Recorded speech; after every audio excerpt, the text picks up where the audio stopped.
Hello, friends. This is Pastor Jeff. It is September 14th. This is End Times Analysis. Get a cup of coffee, take a seat, and let us reason together. We're looking at Ezekiel 38:18, and I'm going to read it for you. It will come about on that day when God comes against the land of Israel, declares the Lord, that my fury will mount up in my anger. We have a lot to talk about tonight.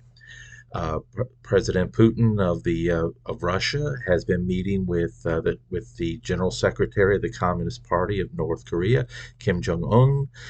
Some people say they're talking about ammunition, mostly shells, artillery shells, and of course, North Korea would like missile technology and satellite technology. They say North Korea has tried to launch two, maybe three satellites, and none of them have gone well. While Russia, even though the reports we're getting out of Russia, they're making about 2 million shells a day. I'm sorry, 2 million shells a month. Please forgive me of that. Oh, goodness. Most countries would love making 2 million shells a day, but no, about 2 million shells a month, they still need more because they are doing the revolution of military tactics where it's basically standoff long range firepower.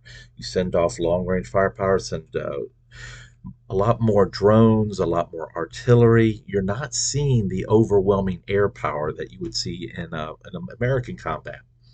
But though Russia does have some very good aircraft, I think the Su-35 is one of the better ones. You're seeing them use a lot more helicopter technology.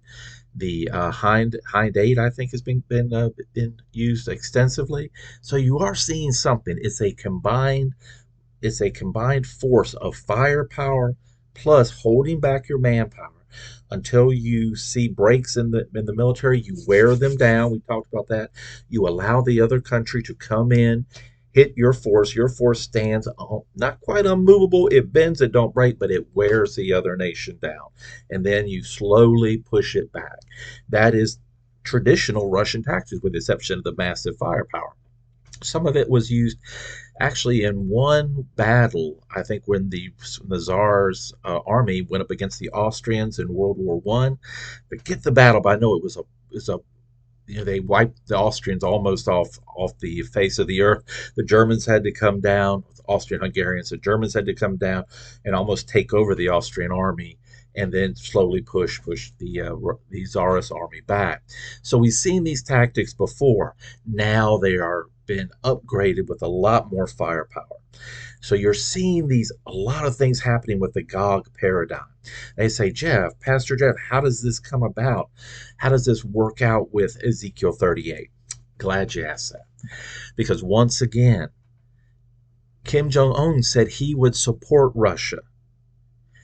It never is any report that Putin has asked for North Korean troops to come in. Yes, he does, and he has some Chechens. But everything has been done in Russia proper. He's not asking for any of the Kyrgyzstans or Uzbekistans or Tajikistans, anything. And I want you to remember, not too long before this military operation in Ukraine, or military operation, invasion, whatever word you want to call it, Russia helped Kyrgyzstan put down a coup, put down a revolution. All right. So there are countries out there who owe Putin, owe Russia. It's not any report that he's asking for it. The Gog paradigm would be, let's get a coalition. Let's get as many people as we can together, form them into an alliance, and move out. Putin is not doing that. I'm just doing this to show you. Like I said, this is an analysis channel. Why I believe President Putin is not. I'm hearing a lot from different ministers, and yeah, we can agree to disagree, but there is nothing right now in President Putin's personality that has shown me that he has what they call the Gog paradigm, that mentality that goes. I said that individual's got to be charismatic. He's got to be able to draw people in and form this type of alliance, because like I said, most of the alliance are Muslim countries, and for them to put themselves under, we saw it in Desert Shield, Desert Storm, but I want you to remember something. It was a dual command. Yes, everyone talks about General Schwarzkopf, but there was a Saudi general who was also there of equal rank, and he was technically over not just the Saudi armed forces, but all the other Muslim armed forces, even the ones who were neutral. He was technically a representative of them to the Western powers. So you have seen it once again in Desert Shield, Desert Storm, but for these nations to put themselves under, to go with, to allow Gog to be the guard, to allow Gog to do the things that Gog is going to do, they are going to have to think about this really calm, because it's not part of their culture to put themselves under a power like this that is not a Muslim nation. So that's what I'm saying. President Putin just is not showing the Gog paradigm. We're not seeing a general or a military leader being pushed. Yes, the one that was being pushed, the Wagner Bogosian of Wagner, we saw what happened to him. Didn't work out well. So what we're seeing is a Gog paradigm, and Putin just doesn't have it. But now let's get back. It says Gog will avenge his people by shaking the earth, causing the attackers. Now, what are we looking at? It will come about on that day when God comes against the land of Israel, declares the Lord, that my fury will mount up in my anger. On that day, God understands what day has happened. It's not going to catch God by surprise. The land, Eretis, the promised land, Israel, God's land, my land is what he's saying. When God against the land of Israel, when Gog comes against the land of Israel, declares the Lord, that my fury will mount up in my anger. Whew. It is notable that Israel is never called Palestine in the Bible. Other names, yes, there was the land of the Philistines. Other names include Canaan, the land of Israel, not called that. Now, what we're also looking at is this: my anger. This term could roughly be done as come up my fury in my face, literally nose. In Hebrew, the expression for anger from men is breathing strongly through the nostrils. You'll see it when some guys get angry. You'll see the face start doing. You see them breathing strongly through their nose. God is showing individuals, showing the people that, okay, I am drawing a line. When God comes against the land of Israel, he is saying, my fury, my anger will come up. And he's showing the people, okay, this is how you get angry. You're going to see it. You're going to know this is how angry I am. I'm not just a little angry. I am, the word we would use today is furious. Because we spend so much time in the modern church in the New Testament, and you don't always hear about the Old Testament. A lot of times in a lot of churches, some, yes, there are some, but a lot of them, we don't really hear that much about it. Some Psalms and some other things every now and then, some Hebrew poetry, different areas. But getting into, like, say, Daniel and getting into Ezekiel and all these things, you don't really always hear it so much. We have lost sight of the truth that God is a God of righteous anger. God has emotions. He just didn't put them on us. Remember, he made us. He made us in his image. We have emotions. He has emotions. He made us in his image. So yes, there is a righteous anger that God has.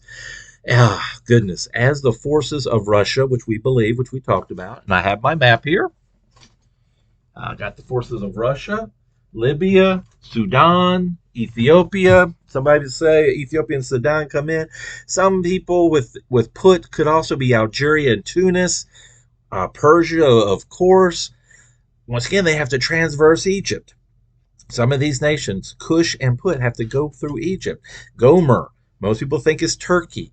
Turkey right now is part of the NATO. Is also trying to get part of into the EU. They believe them voting, not blocking Sweden or really holding up the Swedes' entry into NATO. They made a deal. I haven't heard that much about Turkey going into the EU. Maybe they're going to wait a little bit to give that perception of them coming in. But Turkey does have options. Turkey, I believe, would be welcome into the BRICS. Turkey is head of the Organization of Turkish States, which a nation of Hungary is an observer. Mostly that has to do with Central Asia. So Turkey does have other options. And that's what we got to think about. Turkey, Tumad, Gamam, Bishat, Tubal, which we believe is the area in between the Black Sea and the Caspian Sea. Magog, once again, many people think that's part of the Central Asia.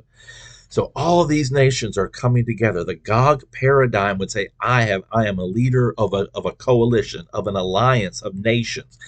And I said, most of these nations are Muslim. And if Gog is not a Muslim, then we don't see a massive change in Russia. It is, what do I have to do? What kind of individual do I have to be to have this cross-cultural pollination, you might want to say, to bring these countries, into my alliance? Do they have to hate the West and Israel more than they dislike me? What has got to happen in order for this to happen? To bring Gog down. Yes, we know it's God. It has been prophesied at a point at a time. He will come against my land, come against my mountains. For God to do that, because he said, I will show myself strong. Basically, the word is God is going to be shown strong through this nation when these nations are defeated, because no one's coming to help Israel. This is like what we call in the Old Testament when Israel came into the land. Also under Jehoshaphat, I think, when he sent out the praisers, and the nations were destroyed before they even came up. We are seeing in these ways how God is once again standing up. Israel has no hope. There is no hope of victory unless God stands up. So we're seeing the convergence of these states right now. Israel and Iran are very close to confrontation. Hezbollah, in fact, I think they're even calling it. They already have a name for it, and the battle hasn't even started. The war hasn't even started yet. They call it the Great Northern War because Lebanon is north. Iran, even though, yes, it is north of Israel, but it's also further east, through proxies in Syria. Once again, Assad does not want a war on his nation. He has worked really hard to avoid war with Israel. I think Israel bombed 2 places in Syria today, and you don't see a lot of retaliation. I want you to think about it. If Assad wanted to, he could probably talk to Russia, get some arms, and then siphon some of those arms to the Palestinians. He could arm the PLO, the Palestinian Liberation Organization, the Palestinian Authority, to the teeth if he so desired. He's not.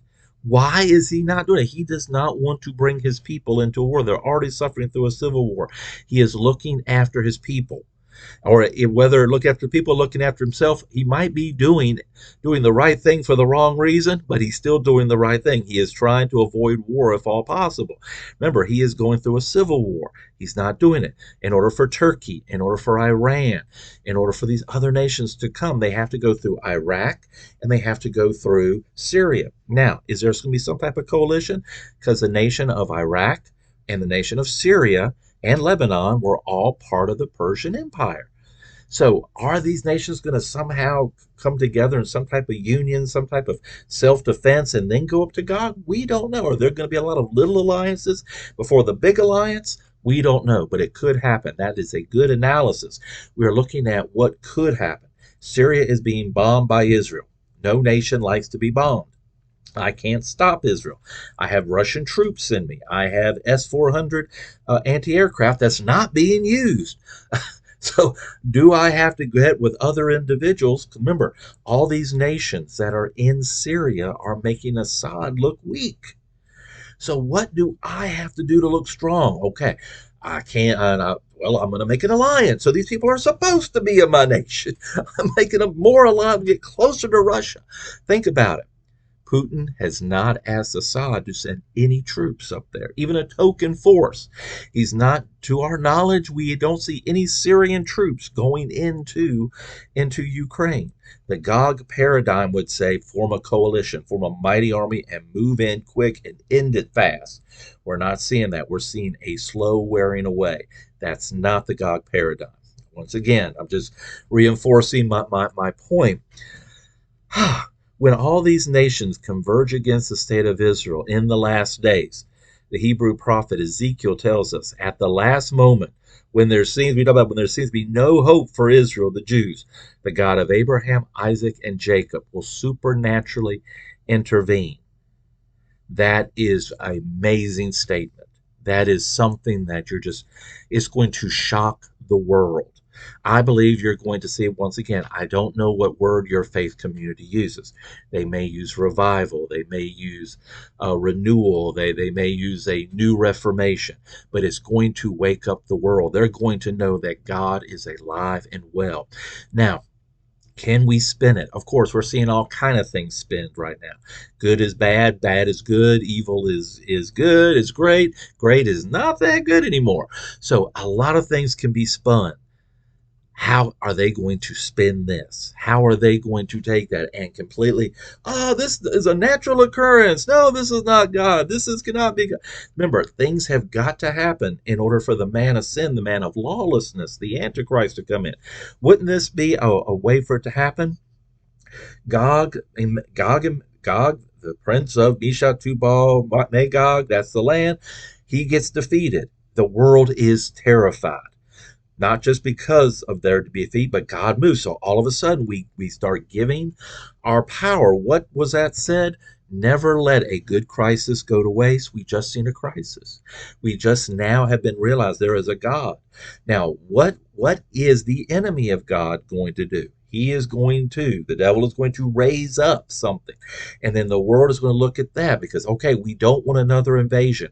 We don't want to see all these people dead. We don't want to see all this happen. So we're going to allow the Antichrist to have this power. We're going to give our power to him because we want safety. What is the thing we hear about over and over? Now, our ancestors talked about freedom, strength, rights, the inalienable rights, life, liberty, and happiness. What do you hear our generations talk about? Safety. We want to feel safe.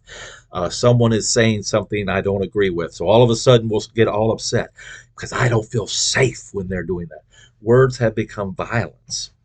When that happens, when we do not allow other people to speak, other people to have opinion, what happens then? Those individuals will find a like community.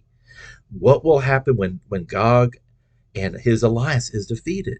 The people who are there, who are saying, oh my God, what's going to happen, will form a like community of nations. They will put themselves, I'm not saying this will happen, it's not written in the Bible, but wouldn't it be logical for the nation to say, hey, there's this guy over here who seems really good. He seems to have all the answers. He's charismatic. He's probably going to be young, good looking, charismatic, have all the answers, as I said before. Let's see what he can do. Obviously, what things we haven't done has not been working. So we elevate this person, and through treaties, it says by peace, and I know I'm getting a little off, by peace he will destroy many. Peace treaties, trade treaties. We can, like NAFTA. Technically, Canada, America, Mexico, as far as trade goes, is one nation. We know we still have borders somewhat. A lot of people will disagree with that. We have open borders. We have closed borders. What do we have? But trade, as far as that goes, from Canada to Mexico and the United States, NAFTA has opened up a free trade zone. What if we start that and then move quickly? We start a free trade zone and everything works so fast, so well, so good. We start moving, and what in the military they call it mission creep. I guess for our instance, we would call it political creep. We give them a little bit for trade, and next thing you know, we're giving more and more. Well, we're going to stop there before I keep on going. So if you like this, you found this informative, please hit the like button and the subscribe. Until we meet again, my friends, Maranatha.